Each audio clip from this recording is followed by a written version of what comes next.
Today, we are going to be breaking down the 2026 NFL Draft's defensive interior lineman draft class. Let's jump right into this. If you guys are new, feel free to like, comment, and subscribe. For those of you on YouTube, this is going to be a top 18. It'll be labeled a top 15 just because it sounds a little better for the SEO, but I like to give you guys a little extra. But if you do want a full list, there are 26 of these players that I'm going to be breaking down in the extended version where you get to see 19 to 26, which there are some names that people will be probably bringing up, is going to be on Patreon. And if you guys just sign up for that monthly, you guys end up getting all the extended videos for free. You get my draft board for free. You also get all of my evaluations. All these guys, you end up getting to see their numerical grades. So I want to give that to you guys. It's $5 a month. You guys can feel free to use it, or you can buy this video on its own, but it's the same cost as a month. So feel free to go check that out and get all the benefits out there because I know you guys really appreciate that. But before I even jump into all this, let's understand how I end up grading these players.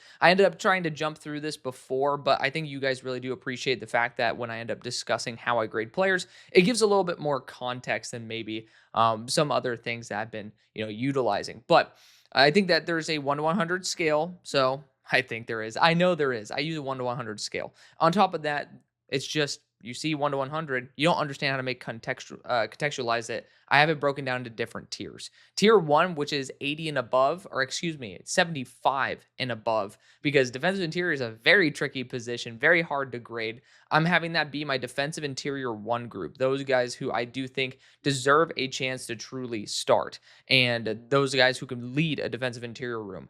We have 2 in this class. And then we have tier 2, those guys who also should be starting or in that rotation of a defensive interior 2. Then we have the tier 3, which are those developmental guys going to be deeper into that rotation. And then tier 4, which is going to be that practice squad / legitimate backup. And technically there's a tier 5, which, if you do subscribe to the Patreon, you will get to see the guys who I do not think are NFL quality. But let's talk about how these guys end up getting to that 1 to 100 scale, and that is through these categories below my face. Pass rush, relatively self-explanatory. Are you a good pass rusher? This encapsulates a whole lot of moves, but primarily it's going to be focusing on your efficiency as a pass rusher. Block shedding. This one's super key to this position because I think it gives a lot of context to whether you guys can, or whether a player can, improve in certain areas. Maybe they're just not great at pass rush, but if they can get off blocks, then they can continue improving and deploying their blockchain techniques to improve their pass rush, to improve their run defense. There are a lot of defensive interiors that know how to get off blocks, but maybe don't know exactly how to apply themselves, which I think is actually super crucial for us to understand because sometimes certain schemes and stuff don't allow guys to be able to show their skill set the way they should. And this is a great way of being able to understand what the floor is. If you don't have a good block shedding grade, most likely you're not going to be a great pass rusher or a run defender in the NFL because the offensive linemen get a lot better. If they get their hands on you and you can't get off of them, then it's probably not going to be too good for you. Impact of the line of scrimmage. This is both versus the run as well as the pass. It is essentially, do you move the offensive lineman or do they move you?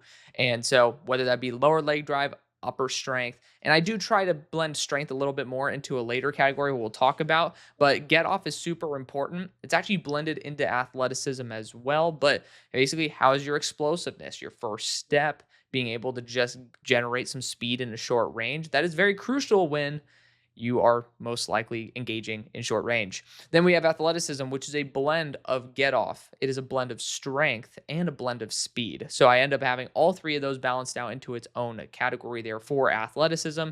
Now, technically speaking, get off as well as speed as well as strength have their own individual components. Athleticism just is a great way for me to show you guys how their overall profile is. Now, it's very tough to score well in athleticism because if you're really fast and really explosive, it's hard to find someone who's going to be super duper strong at the same time, but it is crucial for us to understand what the overall makeup is of their build. Then we have IQ. Do you know what's going on? A lot of defensive interiors in college will just be like, I'm engaging with the block in front of me. I'm not going to process what the hell's going on around me. And I'm not a huge fan of that. Personally, there's a lot of complexity in the NFL that is designed to get you out of your position. And if you understand how to combat that, that's going to be a big step for you. If you don't know how to, then you're probably not going to get very much playing time if you're caught consistently out of position. Then length usage. This is actually one that I'm trying to blend into actually a lot of different positions. And length usage is super key. If you are essentially keeping the offensive lineman in your face the whole time, first off, you can't see. Second off, especially if you have arm length advantage, like you are not utilizing the ability to get off blocks efficiently. You're allowing the offensive lineman to get into your chest, and that's going to become a problem. So being able to keep guys at range is a super duper crucial. So then there's also an it factor in there, whether you seem like you're lazy, maybe you're just not very in shape. Some guys are in a deep rotation. They don't have that endurance in the fourth quarter. Or some guys have really good motors. They're hauling ass every single play. They're trying their best. But you guys get what I'm talking about. Roll is going to be super crucial. I did drop this down to a dream fit as well. Try to be a little more calculated with it. But let's jump into this. For those of y'all who are watching YouTube, it's going to be a top 18. Again, Patreon, you're going to get a top 26. Starting out with number 26. Tyler Onyedim, and everyone who I've talked to has a very similar opinion on this guy. Transferred from Iowa State to Texas A&M. It's a pretty solid core that A&M has right now. Of course, the big drop off from what they had last year. But let's talk about his game versus Cincinnati. He's twitchy in short space, and he's a weirdly long strider. He had a nice stack and shed. So stack, you hold the guy out, and then you shed him using your length. Needs to be quicker on average with being able to use his block shed. So hot and cold versus the run, and he's mainly cold as a pass rusher. So as you see, better run defense than pass rushing grade, but still pretty low. Regardless, he has moves, but he does not consistently time them well and gets himself out of position often. The amount of time this dude gets himself out of position pisses me off. So, yeah, I mean, you guys can tell. I mean, I don't think this guy's NFL quality.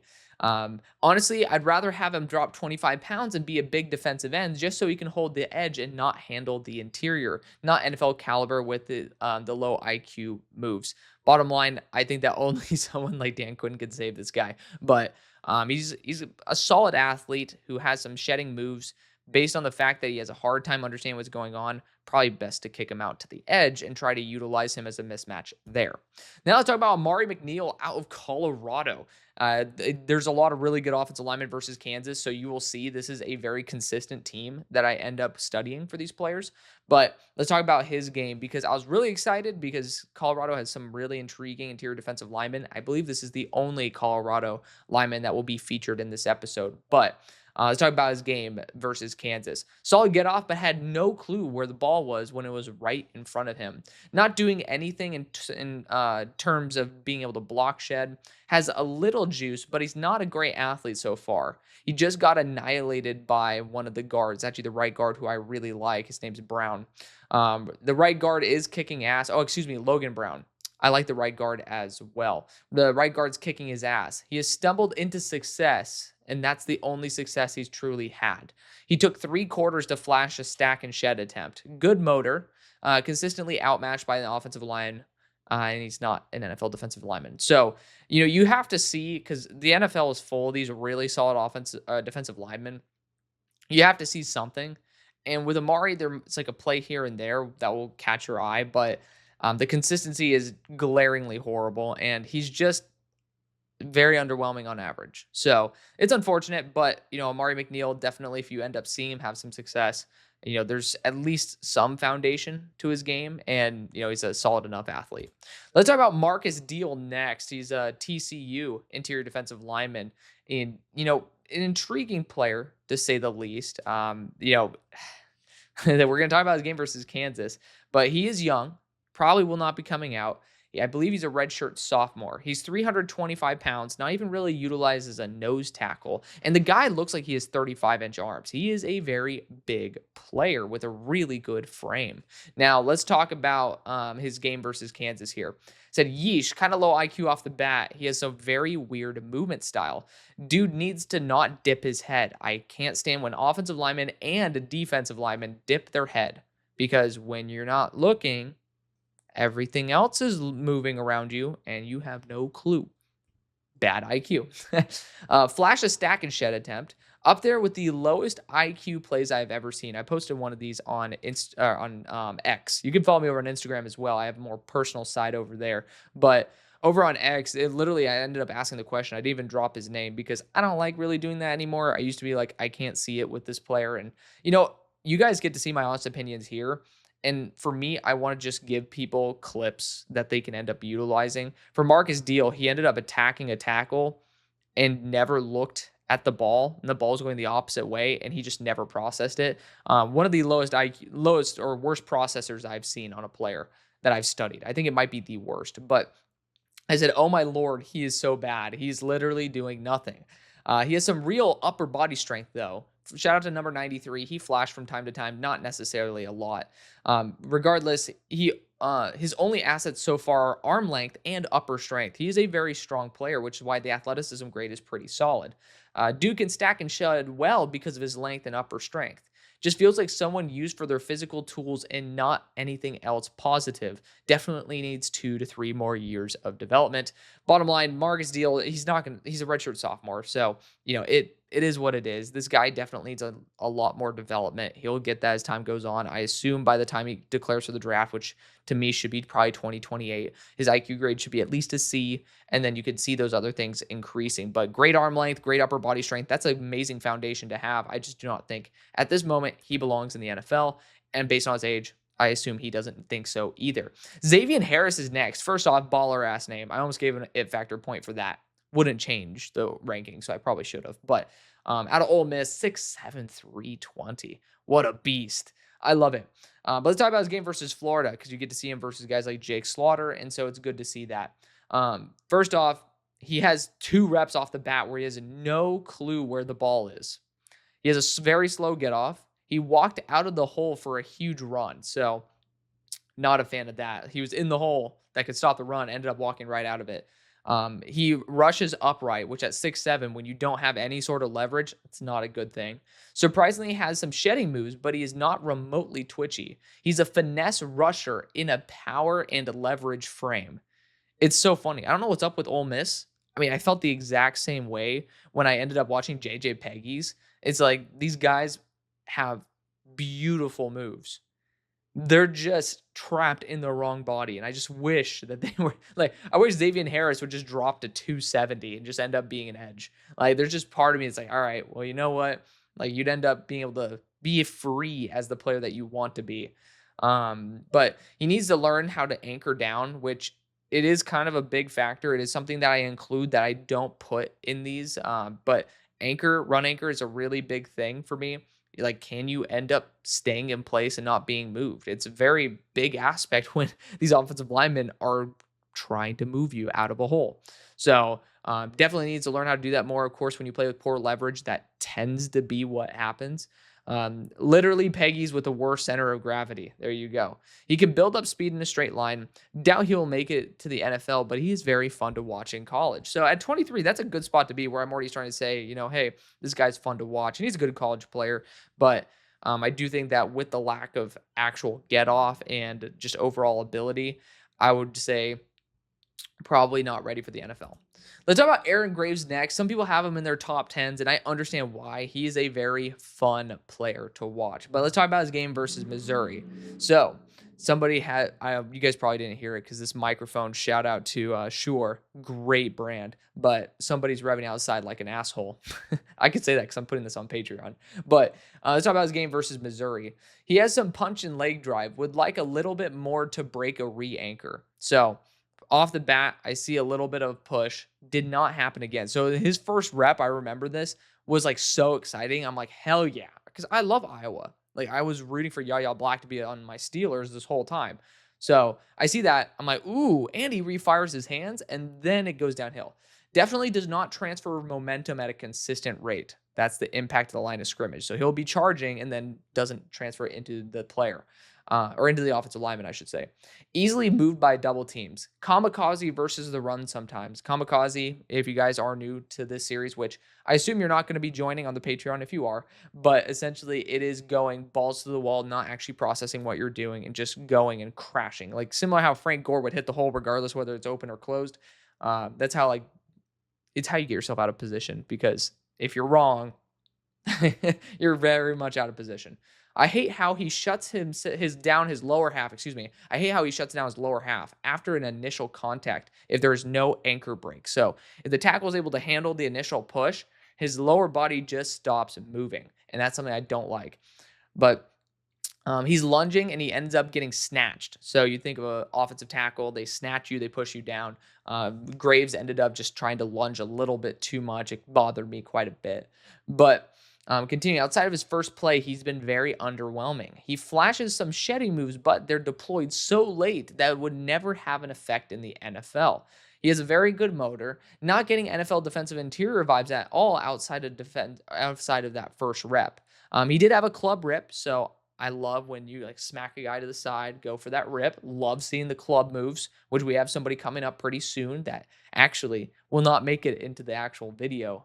So it was another little sneak peek for you guys. You guys get another guy who's good with the club move. At least he attempts long arms, so it's like you get some good length usage there. You see that in the grade. He has flashes that make you believe in the potential, but is far from consistent enough, especially with how bad his losses are. One of the worst plays I have ever seen, the guard shifted, leaving a wide open lane to the quarterback, and he chose to ram into the center, then bounce the guard, or excuse me, bounce to the guard rather than going to the quarterback. So think about this. So you have the defensive interior, guard, center. They go like this. He goes boom, boom. He decides to pinball rather than just go straight. I don't understand what the hell that was about, but it was probably the worst rep outside of Marcus Deal, who we just talked about. It was so bad. So bad. Very pissed me off, for sure. I was like, what the hell are you doing? And I said that one play officially made me out on Aaron Graves. So definitely concerning, but there is a lot of potential there. Great athlete, and he has some flashes that make you get excited. Tanuvasa is next, and Matt Miller, I think, had him as his number 5 defensive interior. I have him at 21. So let's talk about his game versus Arizona. So he's punchy off the bat. So as you see, an A get-off grade is ridiculously high. Plays way too tall. Got walled versus outside zone. So walled, basically, you think about it, the offensive lineman shields you off from the run lane. It was actually a really bad rep too. Negligible push on the pocket. The play height definitely F's up his leverage. And I said, yeah, he's been ineffective versus the run, especially outside zone. Feels useless versus the run, as a matter of fact.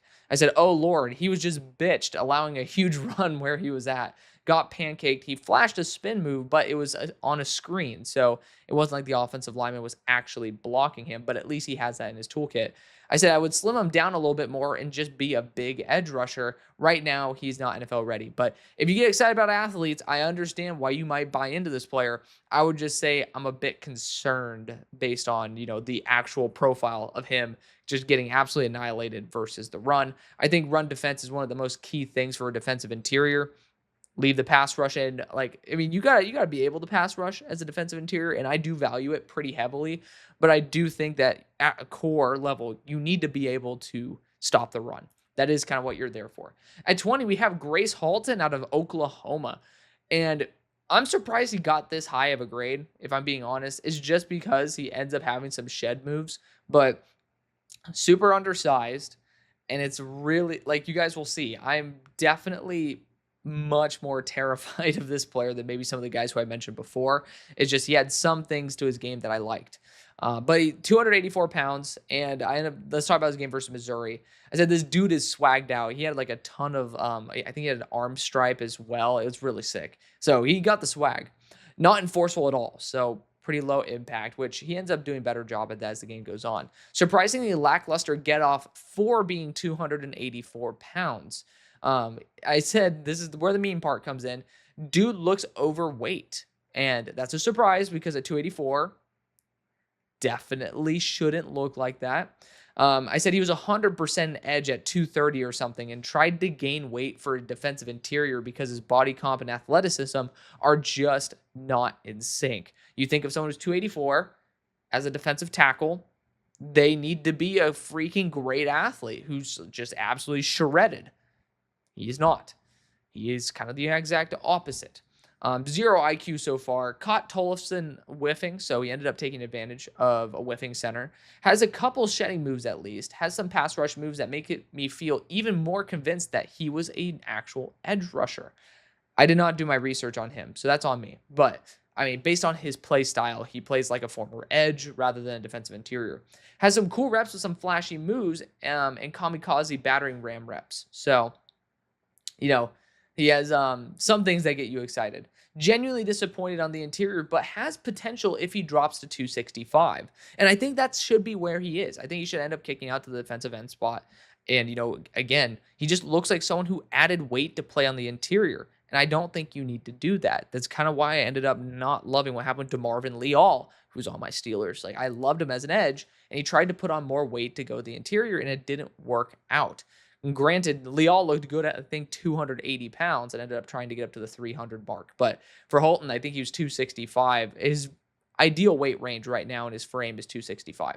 Let's talk about James Smith next, and the final one that is listed here exclusively for y'all. But James Smith, really, really fun player from Alabama. This is the guy who I was talking about with that club move. But let's talk about his game versus Auburn, because we got to see him versus some very good interior offensive linemen there and tackles too. Auburn actually is an underrated squad. He has some really good twitch to him, has the stack and swim, powerful swim move to stop an option play. He also has some defensive end reps, so I like that. Leg drive is definitely an issue. He has a twitchy upper body, but the leg power has yet to break anyone's anchor. It's a big issue. You can see the upper strength too. It is phenomenal. He does have a balance concern. He has been on the ground a few times this game. He's not overly fast, and he can burn out mid-play. So his endurance is not necessarily great. He does a lot of stutter steps, so false steps, without a lot of power to them. I have no clue why he tries so hard to be a finesse guy with this level of upper strength. It is mind-boggling, especially when he's 295. I was kind of surprised that he doesn't have a little bit more oomph to that lower. He got moved badly by a double team, so not a huge fan of that. Missed an open field tackle as well. Jumped a gap on a goal line, but did not process where the running back was until after he was through the offensive line. Has these moments of brilliance combined with some god-awful reps where he gets locked down. Looking gassed overall. I said he's a club swim merchant. Flashes his potential, but is scarily poor in terms of consistency. And that's why he is here. Now, let's jump into the number 18 overall spot with Darrell Jackson Jr. Welcome into the people who are watching on YouTube. Also, we just talked about another 8 players for the Patreon that includes some names that some people even have in their top 10, so feel free to check that out. But for Darrell Jackson, let's talk about his game versus Notre Dame. A lot of love going on for Notre Dame's offensive line this past season, and including this upcoming draft season, which we'll talk about plenty of their players. But let's talk about his game versus Notre Dame. Really good squad nonetheless. Good job staying active and fighting to push the offensive lineman to the quarterback. And by the way, if you are new, I do read a game from every single one of my scouting reports for you guys to basically sit here and imagine like you're watching the game with me. So it is not designed as like, oh, here are pluses, here are minuses. It is actually a live thought process. But regardless, back to the Notre Dame game, I ended up starting out by saying good job staying active and fighting to push the offensive lineman to the QB. That impact grade, unfortunately, did not maintain as much as I really wanted it to. I did grade Darrell Jackson before, and his pass rush and run defense ended up dropping a little bit. Same thing with his impact grade, but his block shedding grade increased. On the right side of the screen, if I'm not mistaken, everything else stayed the same, so that's kind of cool. But I digress. He ended up having a stack and shed, which for those of you guys who are a little bit new to the defensive interior position, you extend out with your arms, and then you throw them to the ground. Probably the only time I saw him use the length.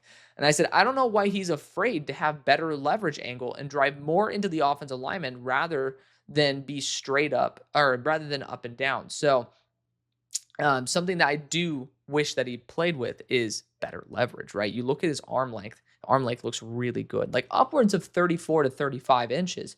And He's 6'5", 337. You think with someone who has that level of frame, similar to why Yaya Black, I'm going to mention him whenever I talk about guys who are in this range, who have big arms. Like, that was what made him a nightmare in Mobile and what I hope will make him a nightmare in the NFL for my Steelers.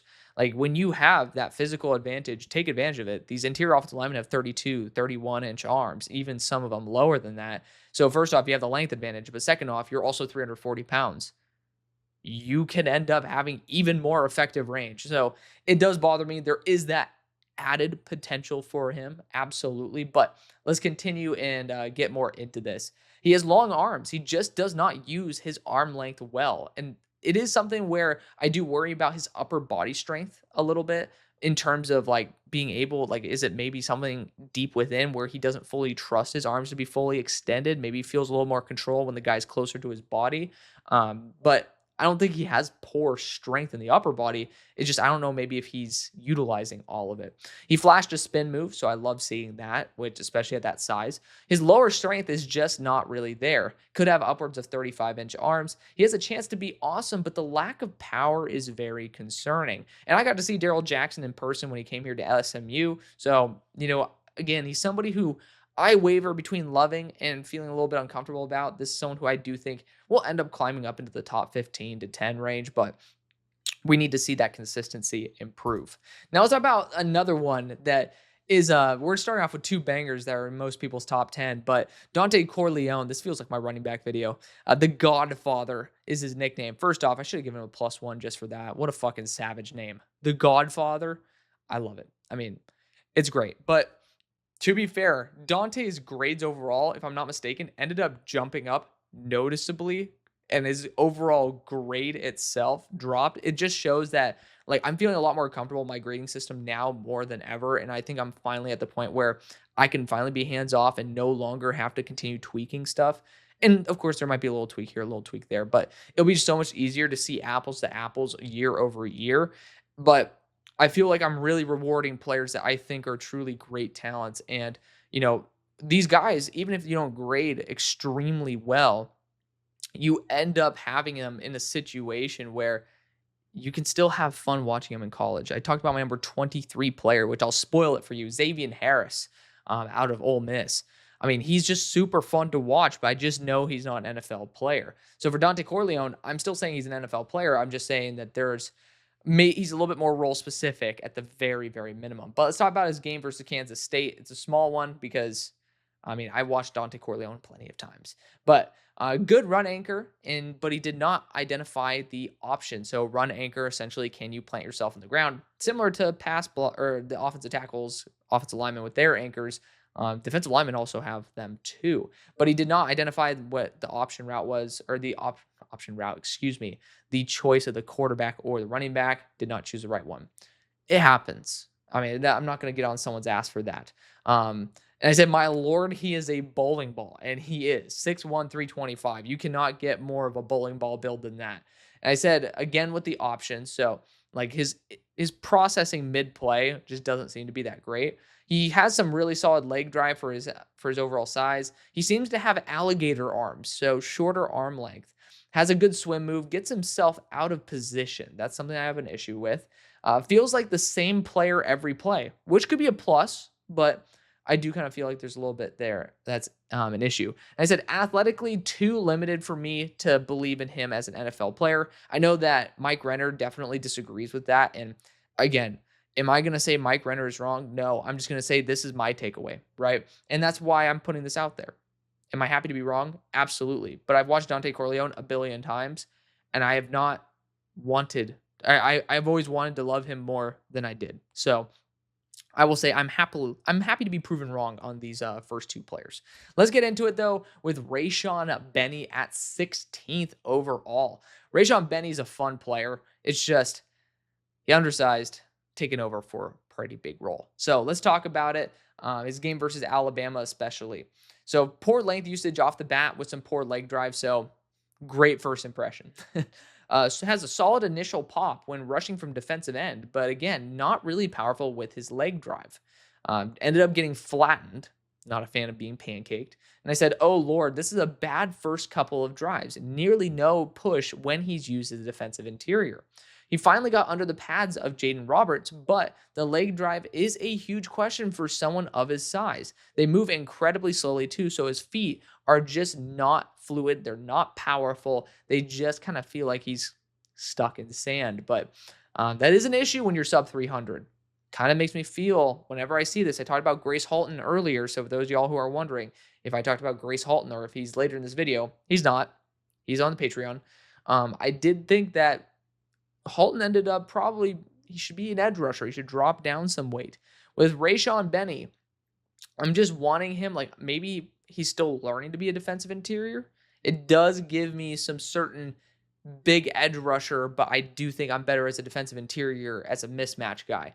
And I just think that he needs to work a little bit more on the lower half. Flashed a swim move, ended up getting pancaked again. He stands straight up. So again, that leverage, I don't know why these defensive interiors just do not understand how to like not play completely upright. It's 101. You learn this in Pee Wee football. Like you don't stand straight up. I mean, hell, you can't generate leverage. You can't generate push, which is why it's a big issue there. But regardless, getting back to it, he has some shedding moves, but he just rarely deploys them. He flashed a quick win with a club rip, so pushing the guy's side, going for that rip. Love to see that. I love club moves. It gets me excited. Has flashes worth buying in on, but definitely looks over a year out. So Rayshawn Benny, I do think that he'll probably be a 2027 guy, but definitely a name to keep watching and watching him grow because he's a good athlete. He just looks like he's trying to grow and develop as a defensive interior, which at Michigan, I'm surprised he didn't have more development.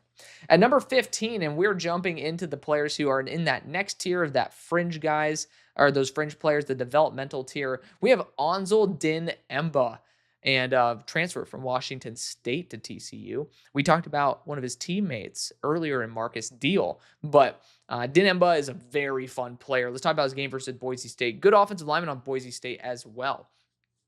So first off, I didn't realize he was number 92 because I looked up an initial picture of him and he was not wearing that.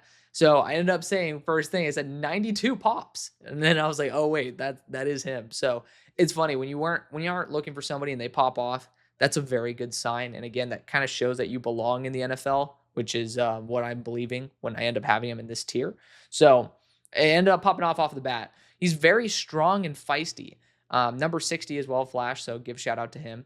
Has a very solid run anchor, especially for his size. Good length usage. I want him to be a bit better with leverage angles. It's just something that I don't think is taught as much anymore. Like, that's the consensus I'm getting to. I get it. You have to see past the offensive lineman, but at the same time, you do need to, I mean, when you're not pushing the offensive lineman, you probably should change your leverage angle. That's just the thing for me. He just dipped under the center to stuff a run lane and force a tackle for loss. I posted that on X. Feel free to go follow me over there because I do have clips that will end up supporting what I'm saying here, which is also why I post the clips there. He needs to improve his anchor versus zone runs. So versus gap concept, I think he does a really solid job. Versus zone when he's on the move, which it's tough. It's tough to maintain your position, but that is also what happens when you're 291. It just happens. He just double shed. And then ended up getting a tackle for loss. So two different players. He ended up block shedding, getting a tackle for loss. Posted that as well. Needs to see a bit more leg drive. Pulled himself out of position versus the run. Really struggles versus zone run concepts because he over pursues. His biggest issue is his leverage. He either lunges and falls or is directly upright, which loses all the potential he has in his legs. He has pieces to be awesome, but will need to improve noticeably with his consistency of the finer details. So very fun player. Kind of terrified as an SMU fan, being able to see someone like this, be able to shred some offensive linemen, but very good player nonetheless. Good pickup by TCU. At number 14, we have Dominique Orange out of Iowa State. Kind of a big plug as well. 6'4", 325, a very good build. Someone who I think as a later day 3 player could end up being a nice nose depth player, i.e. Jordan Davis depth. That's why I put the Eagles there. But let's talk about his game versus Kansas State. I like watching Kansas State, I like Notre Dame, Kansas. Like you will see Missouri. There's going to be a pretty big repetition of these teams to also see apples to apples. Flashing some nice timing on some swim moves. So kind of surprising for someone of that size to have that level of technique. You're seeing that block shedding grades are pretty high, and this defensive interior class knows what they're doing. Flashing some nice upper and lower strength. Needs some better length usage, which will improve his overall rushing ability. Needs a better run anchor, especially for a nose tackle. Definitely has some twitch to him. So for that size, I mean, a C plus is perfectly adequate. It's actually really solid. Playing a lot of contain, so he wasn't actually really going and pinning his ears back. And over the past year, I gotta give shout out to James Foster. He's a really, really smart analyst, really good guy. So shout out to him. He ended up calling me out one time on, I believe, my edge video during summer scouting last year. And I mean, again, like, everyone has more to learn, and it's honestly on me for not understanding that at the time, especially since I actually played edge before. But the read step was something I didn't calculate into how I was addressing or how I was studying players. So I've done a lot better job in terms of self scouting here. Done a lot better job understanding the exact role and how the player should be playing during a play, rather than just looking at how they played. Right? Like, sometimes you're just put in a position where you're not supposed to make a play. And, there's certain guys who will bail on that and they'll end up making some crazy play. But those are the elite players who just know when to bail on their stuff. We're talking about on the actual players that will be making up the depth chart, the guys who will be taking some reps during the games, and guys who will continue developing. Like, you need to understand, can you play what you're supposed to well before you play or before you bail on that for what you're supposed to do. So I will say, self-scouting wise, shout out to James. He ended up giving me a little bit of realization check there. So shout out to him. And he makes great content. You guys can end up checking out his work. He does a lot of draft stuff as well. He did not pay me to say that. I haven't talked to James in a hot minute. I should be talking to him more. But regardless, getting back to it, clean swim win, but did not do anything after. So it's good to see, you can end up getting off the blocks. That's why there's a difference between block shedding and run defense and pass rush. Just FYI. It's good to see if you can get off the block, but can you do anything after the fact? But he had a quick spin move, which is, again, I don't know what's up with these guys who are like 325. They just randomly are like fluid players. I'm like, all right, cool.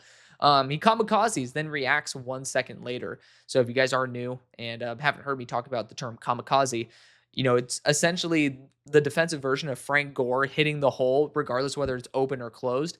They just go balls to the wall, don't process how you're actually supposed to react to the play. They just go for it, and then they react after the fact. That gets you out of position if you guess wrong.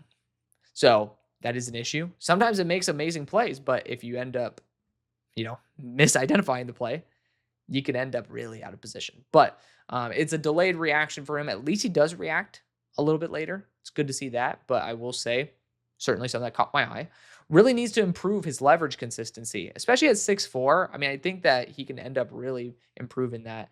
I cannot wait to see him learn how to long arm and combo with good leverage, because he has reps with 1 or 2, but never all 3. So he's still putting it together, but really good player. And especially with Onyedim going to Texas A&M, which we talked about him earlier in the show as well. I think that there's definitely a chance for Orange to start shining more with more of a flashlight on him, because Onyedim kind of took a little bit more of the love, and he shouldn't have. But speaking of his teammate Onyedim's, Albert Regis. I mean, this guy caught me off guard. Shout out to Broshmo. He ended up giving me this recommendation. He was the one player I had yet to grade that I wanted to, but I just didn't know if it was worth the time. And he was like, watch him. And I'm like, all right, bet. So I'm really happy I did. Actually, his girlfriend ended up retweeting one of my tweets. So shout out to her. I love it whenever a player's parents or like family, or in this case, a significant other gets involved. I just love it. It's good to kind of see the human side of it rather than just, this side, which is the football side. But let's talk about his game versus Missouri. He needs to play with better leverage off the bat. I mean, all these players, man, I swear. Needs to play with better leverage off the bat and use more leg drive. I mean, I'm a broken record at this point. Again, not ripping Albert Regis for the fact that everyone else also has this issue. But if you're going to start in the NFL, you need to learn leverage angles. Seems to handle zone run concepts very well. Great job anchoring and stuffing a run lane. I said, bro, please move your feet when you're pass rushing. He flashes some great explosiveness on a stunt. Why the fuck can't he do anything while he's pass rushing? So it's like, I ended up seeing you have that lower leg drive, that explosiveness, right? That not drive, but that power. If you have the lower leg power, how is it not translating when you pass rush? And yes, there are times where your job is to contain. Your job is to essentially Make sure that you don't let up a big run when you're playing Missouri. And I believe it was Drew Pine that was a quarterback at the time. Regardless, Pine or Cook, both of those guys are running quarterbacks.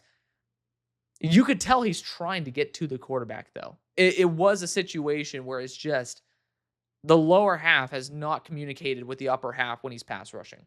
And you can see that there is some communication that is waiting to be sent to the upper half or vice versa. So it definitely catches me off guard because he is a very good athlete. And there's just, we're at that point where maybe when he jumps the threshold, he can really jump up, but it's just surprising. Rarely deploys block shedding moves, but he does have them in his toolkit. Finally, some pinning the ears back, so it was good to see him like actually just go for it. Has over leveraged a few times versus gap runs and has been thrown to the ground twice, which I will say this, when I'm like, guys, do better leverage angles. There's a nuance to it. If you just go nose over the toes, offensive linemen love that because they're just going to throw your ass down. You're easy. So there is an art to it. It's not easy. It's just why I criticize every one of it. But, he so far is proving that he hasn't gotten an understanding of those leverage angles. But regardless, getting back to it, he split Armand Membu and the guard for a pressure, so it's good to see that. Definitely has a ceiling worth investing in, but the floor is a bit worrisome given how late he is into his career. So that's a big question mark. It's like, you're a good athlete. How have you not put it together at the college level yet? At number 12, we have Jackie Marshall out of Baylor. Love Baylor players. I'm a sucker for Baylor players. Got to see Jackie Marshall in person as well. Super fun guy. Super fun. And he's undersized, so it makes sense why he'd probably be a good athlete. Doesn't have a lot of pop versus guards and stuff. So let's talk about it. Talk about his game versus Kansas, too. Really good offensive line. Really good interior. So he can fly off the bat. If I'm not mistaken, Jackie Marshall might be a transferred linebacker, if my memory serves me correctly. So definitely checked out. But he ended up having a missed tackle. Good balance, but not seeing much power. He's playing a lot of defensive ends. So I like guys who can end up having a good split where they can end up playing some end reps. For Jackie, I think that it would be a little bit more of a 3-4 end. Talk about that 3 tech if you want to go for 4-eye. Like I think that would be a little bit more of his wheelhouse, but it's good to see that you have the ability with that athleticism to play on the outside. My problem is when I try to say defensive end for these players, do you have the fluidity to take that outside shoulder? That's really tough, especially at 290, which is why not many guys do it. But regardless, good balance, but not seeing too much power. He's playing a lot of defensive end. Seems to have a solid understanding of where the ball is. He needs to keep the legs churning more. Continues to adjust angles when shut down and tends to win often, just not early enough to actually pose a threat. He still poses a threat on longer developing plays, though, which is good. And what I mean by that is, let's just say you're going up against an offensive lineman. You're hitting him right here, right? And he'll just continue trying to push you left, push you right, and see if you can end up breaking that angle, which is something I really appreciate. Like that is, some guys just give up on reps. You get stuffed and you just kind of stand there. I don't like that. I want to see someone who's going to continue fighting through the whistle, and that's something that Jackie Marshall does. So continuing on, though, I want to see some quicker wins. That's the thing. He'll win over time. He just needs to do it quicker. Needs to watch his open field tackling. He has slipped or nearly slipped multiple times. So, it's kind of annoying because Jackie Marshall is like just there. I want to see him get a little better at that. Being used in wide 9 sometimes too. It's very weird. And there's another player I'll actually mention wide 9 on, but Jackie Marshall being used there, it just shows how good of an athlete he is and how deployable he is. In college, that's definitely something that could fly. NFL, probably not so much. Definitely has a chance to be a big riser with his combo of athleticism and block shedding ability, but really needs to polish up and increase the leg power. Good player, bottom line. A lot of potential there. It's very tough to increase your leg power because you're probably gonna lose some of your other assets, but I do think that the polish at the very minimum is something that could end up working. Tim Keenan is some people's defensive interior 1. Actually, that's such a lie. Probably interior defensive lineman 2. I still like him a lot. It's just very tough to grade well as a nose tackle. And to be fair, being a nose tackle is very limiting. So I like Tim Keenan, though. I mean, the thing is, we'll talk about it, but he is just kind of a massive plug. And that's a good thing to have. It's a good thing to have someone like that. But I mean, you got to do a little bit more than be a plug. So let's talk about his game versus Tennessee. Again, a really good offensive line school. They always pump out good offensive linemen, whether they're NFL quality or not. You could debate it. Obviously, they have some pretty big names, including the highest paid guard. But let's get back to it. This is a 50 rep game. Nice wide stance when he anchors. He's a bowling ball build. Honestly, I'm quite surprised. He's only 325. He looks like he's 335, but I digress. Flash some nice strength in the upper body with a late shed. Could be dangerous with an initial pop and shed. So I do think that, bottom line, he ended up flashing his ability to shed off blocks, which you guys see. That's a really good trait that he has. And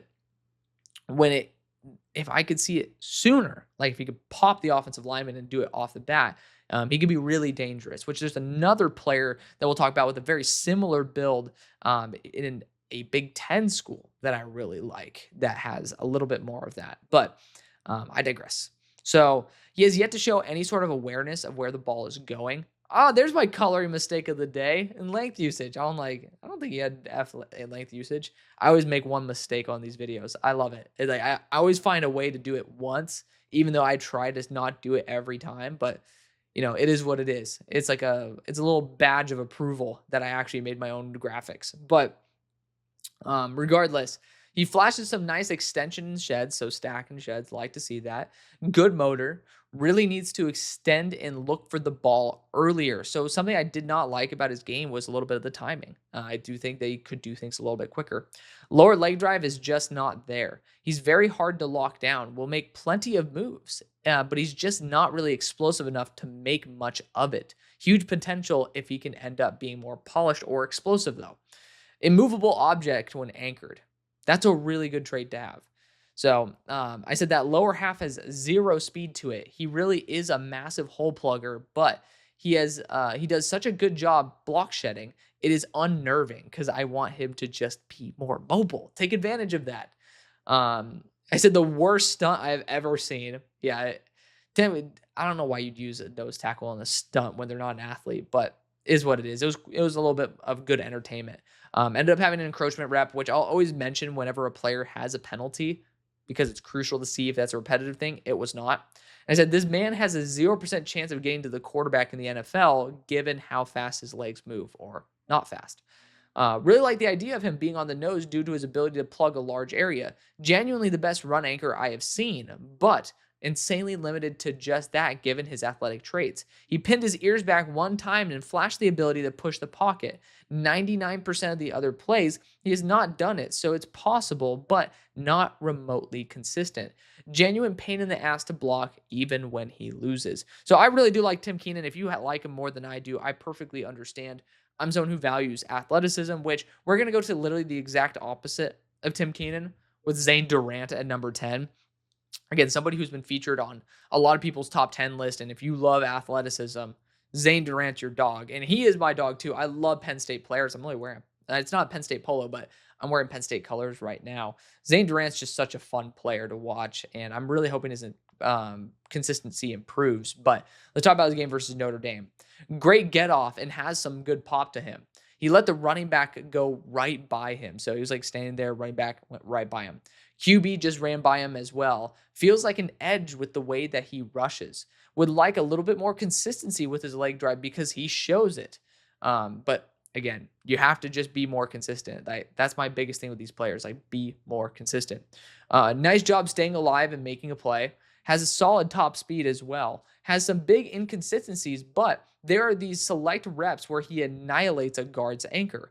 Should use length more because I think he has like 32.5-inch arms. But I just said I wish he used more moves. And that's the thing with Zane Durant. I think that there's ridiculous potential there for him to be a superstar. It's just the consistent deployment is not there. And on top of that, you got to know where the ball is. So that was a big thing that dug into me. But I definitely think that Zane Durant's potential is through the roof. And if you do believe in the potential side of things, which summer scouting, a lot of people do, because we're talking about a player a year from now rather than, hey, we saw this player this past year. We're talking about them in terms of what they're going to do the next time they touch a football field. I understand that. Let's talk about Capehart next, someone who I've been a huge fan of for a while. I've kind of tapered off a little bit for Demonte, but let's talk about his game versus Texas. Instant push on the center. He's strong, not overly fast, but has strong leg drive. Shout out to number 15 as well. Super fluid. I really like that number 15 guy. I should probably look him up. But does a solid job looking past the offensive lineman versus the run. He just needs to do it a little bit sooner. So you stack, you look at you look for where the ball is, and then you go and address the play. It's good to see that you at least try it, but again, timing is super crucial in the NFL, and especially even college nowadays. Offenses are getting quicker. You need to do things quicker as well. Great use of length. Not a great disengager, which is so weird because he has shown multiple times to be able to. So when he's locked up, just sometimes he doesn't choose to get away, even though he has those reps where he shows he can. Definitely something that kind of scratches my head. He has the talent to be a legit starter, but just needs to refine his efficiency and ability to combo off of his bull rush. I always say this, best bull rush in the game, like in the whole entire country. Like this guy knows how to blow up the pocket like nobody else. Let's talk about, this is the player I was talking about though earlier when I was talking about Tim Keenan. Number 8, Keenan McDonald out of the Ohio State University. Freaking savage. Savage player. I mean, this guy could easily be one. Like if he just continues his consistency, which based on the fact that he's taking over Tyleek and he's going to be getting a lot more reps, he could. This guy could easily be a first round pick. I'm just going to put it out there. His reps, where he just balls the fuck out, are ludicrous. Let's talk about his game, though, versus Indiana. First off, he bench presses the center off the bat. So I said, bench press center off the bat. Hello. 96, shout out to him, looks pretty solid as well. Kamikaze's a bit. I don't know if he needs to charge the offensive lineman like that because he doesn't land his hands well when he does. Balance is a concern. He's been on the ground a couple of times. Would really like for him to use more length. So, want to see that consistently more. The right guard for Indiana actually looked pretty solid, so shout out to him. Would like more consistent leverage usage as well. He ended up getting a pressure using a swim move, and I just ended up saying number 6, which I think is Roman Hemby, but he ended up popping off. Needs some combos, so I want to see some combos off of his first move.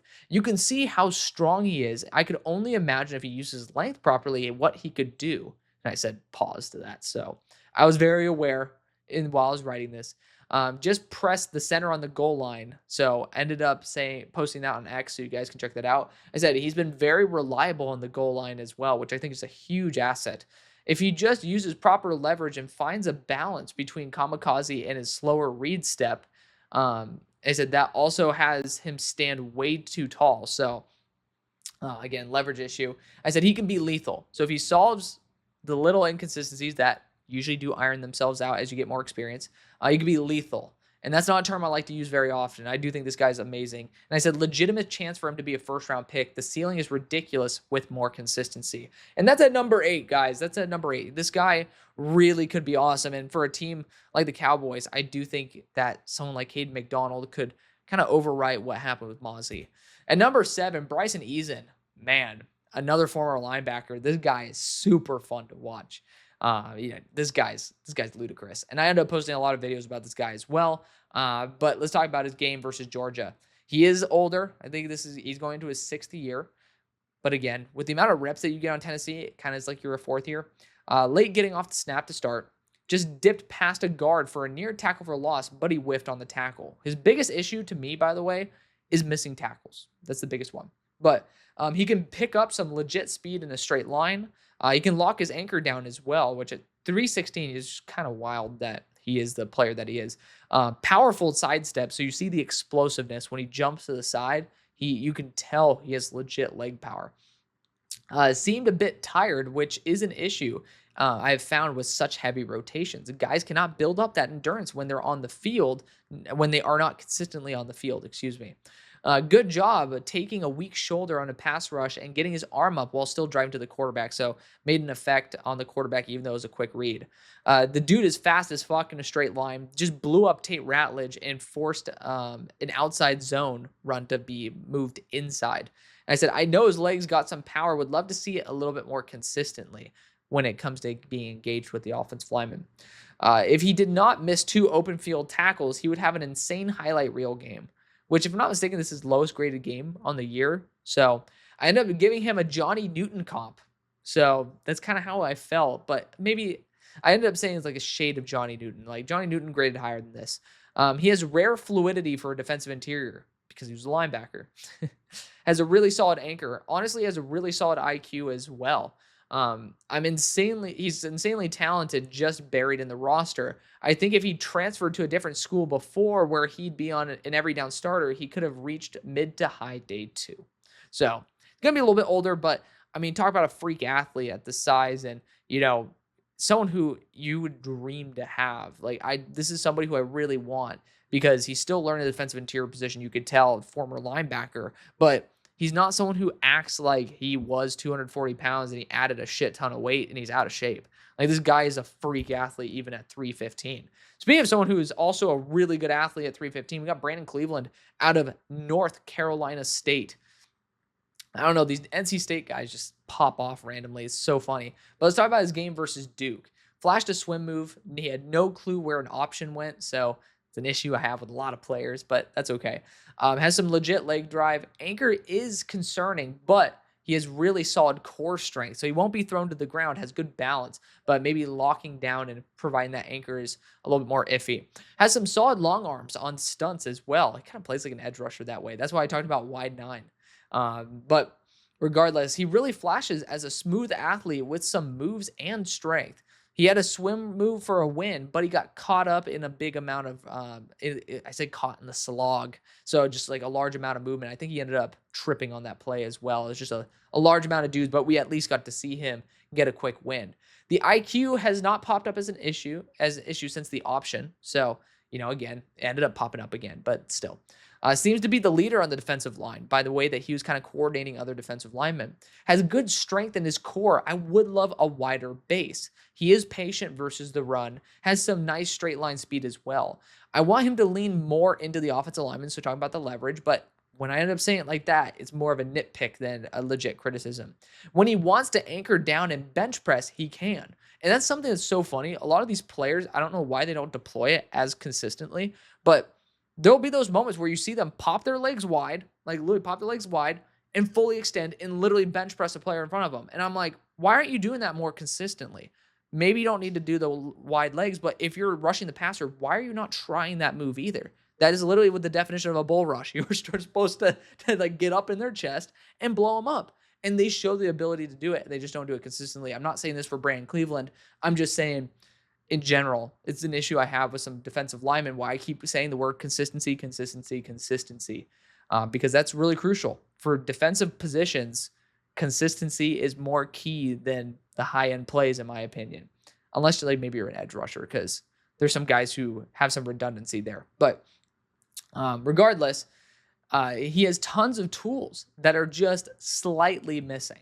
And that's a big asterisk right there. Like, usually as time goes on, and if they're slightly missing, that's easy to tweak and become like legitimately awesome. And I said he flashes some combo moves as well. Honestly, I want to see him from wide 9 on some sets because he fucks up tackles. And with the long arm, he's able to do that. It's really fun to see. Definitely have those moments where you can see him being as a first round pick, but he does lapse in both anchor and IQ from time to time. It is weird. So I want to get a little bit better of a read for Brandon Cleveland in this next year, but a dude who is not getting talked about at all, who deserves a lot more love. Cole Brevard is next. I mean, I ended up having a dream fit twice there. Apologies about that. My second mistake of the video. My dream fit actually, you know what? I shouldn't even said that. My dream fit college-wise for him was UT. So fuck it. It worked out. He transferred from Purdue. So Purdue did not utilize him properly. This guy's is in like the perfect position, but I will say I kind of wish he slimmed down a little bit because I like his moves and I think he'd be more efficient as 320 pounder. But let's talk about his game versus Oregon. Nice stack and shed off the bat. Does a very nice job with the stack and swim as well. So stack, swim, you guys know the deal. Pretty damn mobile for 350 pounds. He needs to not stand straight up. He has some good arm length and the obvious weight advantage to make it a nightmare for interior offensive linemen. I said 2 times in a row, he was not featured on the goal line. Something that did bother me a little bit. I don't think that's his fault, especially based on how he plays the run. I do think that was just Purdue's fault. Rare shedding technique for someone with his frame. He flashed a counter spin move as well. So, it's a combo move, but just knows how to play defensive interior so well for being at Purdue. Not to throw shades at Purdue, but we know that there are defensive interior is not a position. If it's an edge rusher, I'd be a little bit more, okay, that makes sense. But for someone who's 350 pounds, we're not talking about a 290 player who probably is cross training with some edge rushers. This is somebody who genuinely should not be playing this well. And while he's going to UT, I think he's going to end up really, really flashing. And I just said, I can only imagine how much he will flourish at Texas. If he fixes his leverage, he could be as early day 2. Could be even higher. I mean, hell, it's hard to find players with this build who are that awesome. He plays like a 320-pound defensive interior. I think he should be open to the transition, but he won't have that opportunity at UT because, well, they have someone who very recently went at the top of day 2, who is also a very similar build with very similar traits. That could be the comp for Brevard is T'Vondre Sweat. Lateral anchor is a concern, so we're talking about versus zone concepts, but it is because his base is not wide enough, and he has flashed the ability to widen his stance to improve that. So we already see in game that he has the correction for an issue I have. So it's just learning when to use it, which is good to see. Literally ended up doing that the next play, so shout out to him. Pushed the center 3 yards into the backfield and shed for a tackle for a loss with perfect timing. I said, I pray to God we can see more plays like this at UT. Insane ceiling and went to the right spot, so he very well might achieve it. I think Cole Brevard is going to be a superstar if it ends up working out the way I think it should at UT. Caleb Banks is at number 4. A lot of people are going to say, huh? Actually, technically, he's tied number 4 with Brevard. I didn't have the heart to put Brevard above Banks because I haven't seen him just yet at UT. But Caleb Banks going to this final season for Florida. For me, I've had him as high as the top 5 in some mock drafts coming into the year. I think that his overall high-level wins are awesome. Let's talk about his game versus Georgia. And he actually apparently has over 35-inch arms, according to Florida. So he has some good get-off the bat. Would like his pad level to be a bit lower to transfer momentum better. Great strength in his arms when he extends them. Nice job extending and looking past the guard and ending up making a tackle. Would like the lower body to stay more active. Really needs to increase his leg power overall. His leg drive is just too weak given his upper strength. Talked about this with another player earlier in this episode too. I think I was talking about James Smith. So shout out to those of y'all who are on Patreon. You guys know who I was talking about. Maybe not you guys who are watching on YouTube, but you could end up going and watching on Patreon if you like. But continuing. The one time he shows leg drive consistently through a rep, he does a nice job pushing the tackle back.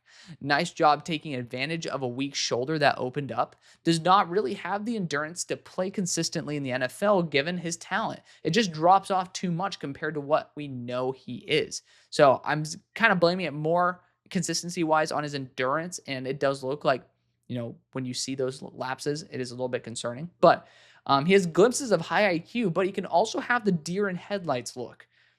I ended up being more on the caution or more on the optimistic side for IQ. Not many players get above a B. So I do think he is a little bit more high IQ, which he's, certainly someone who has a lot of experience. And I said he has a ton of talent shown in his run defense that could easily translate as a high-end pass rusher if he improves his endurance and foot speed and power.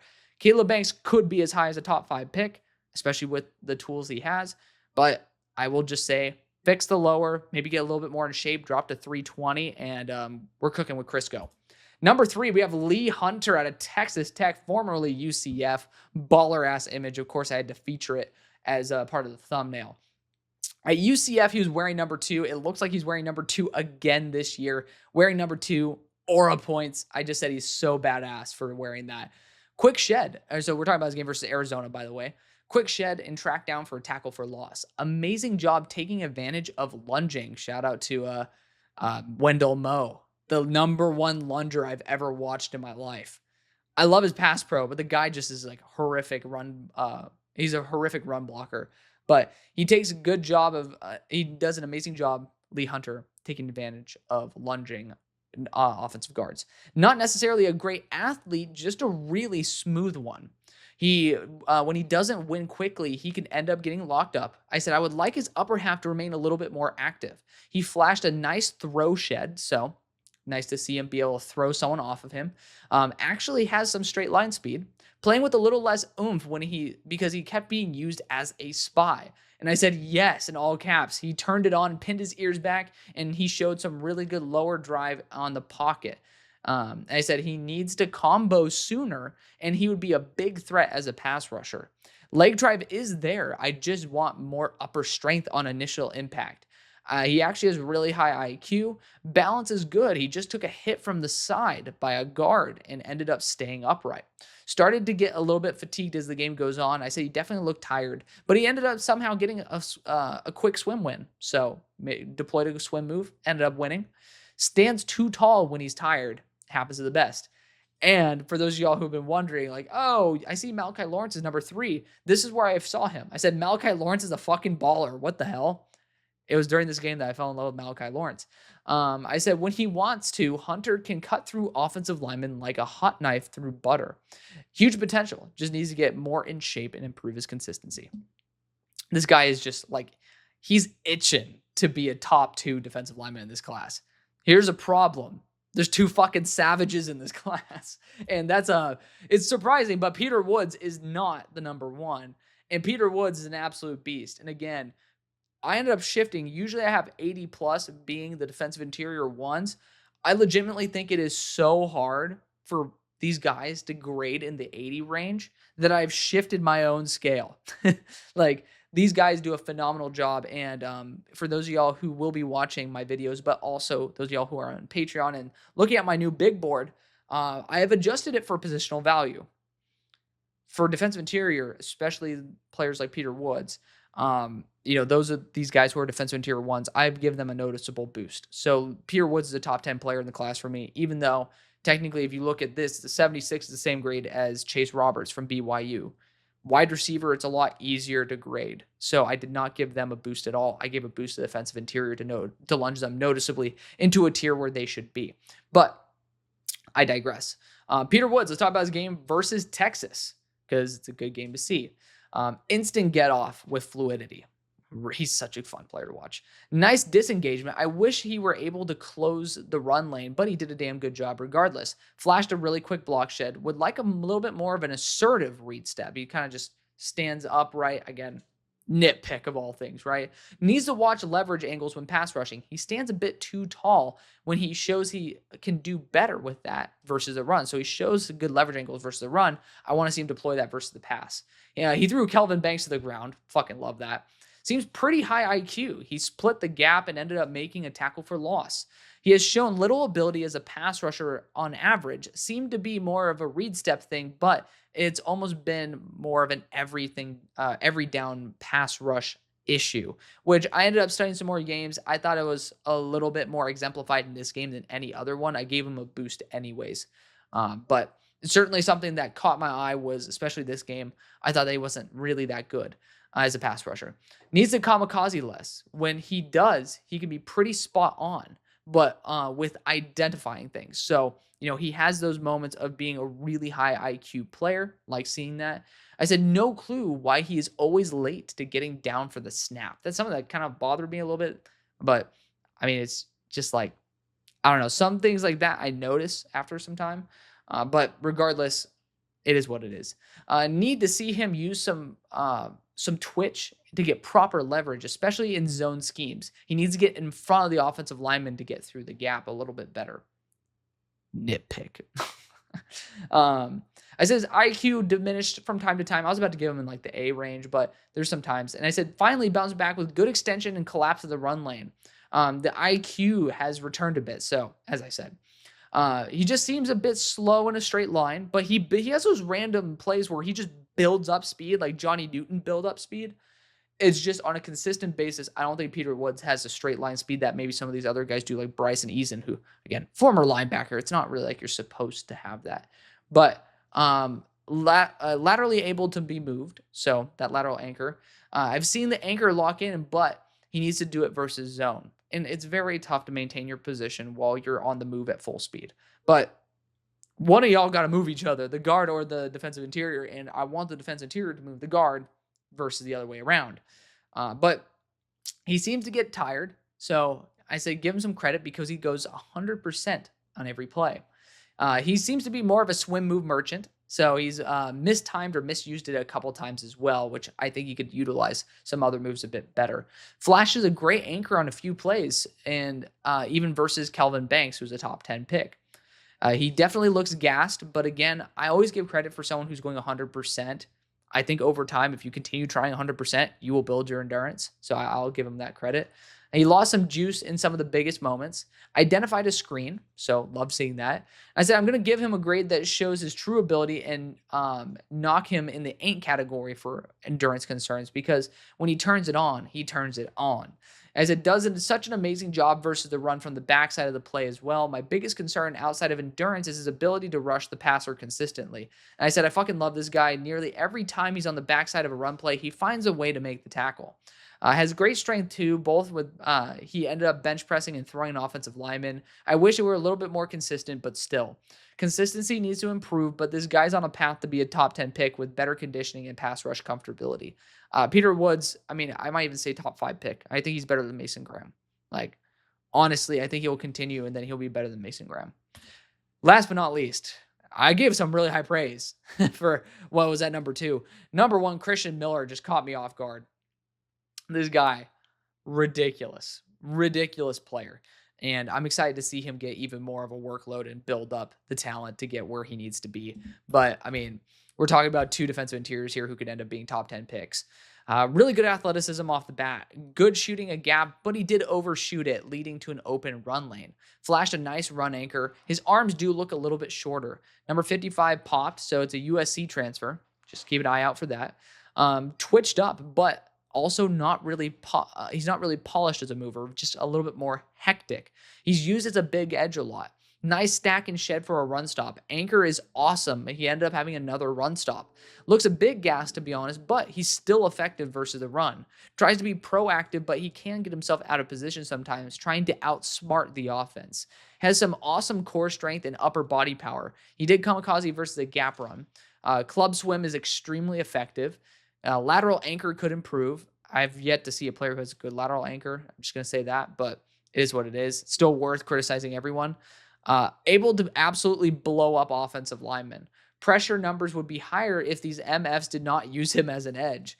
Even then, he got the outside shoulder of an offensive tackle when he was playing edge. He wants, like I said, when he wants to get by you, he is getting by you. Sudden enough to take small slip-ups and force the QB to bail the pocket. So, he is quick enough to take advantage of small mistakes, and I love that. And I say he's a top 10 talent, could easily be a top 10 pick. So it sounded a little bit less glazy than Peter Woods, but, I mean, on average, Christian Miller is just an absolute savage that, I don't know why they wanted to use him as a big edge so much. They had a lot of guys that were kind of playing in that role, but I think Christian Miller could be an absolute superstar, and I'm so excited to see him be able to give a shot and, really show us what he has this year. But thank you so much for watching, showing the love that you always do. I'll see you later. Peace.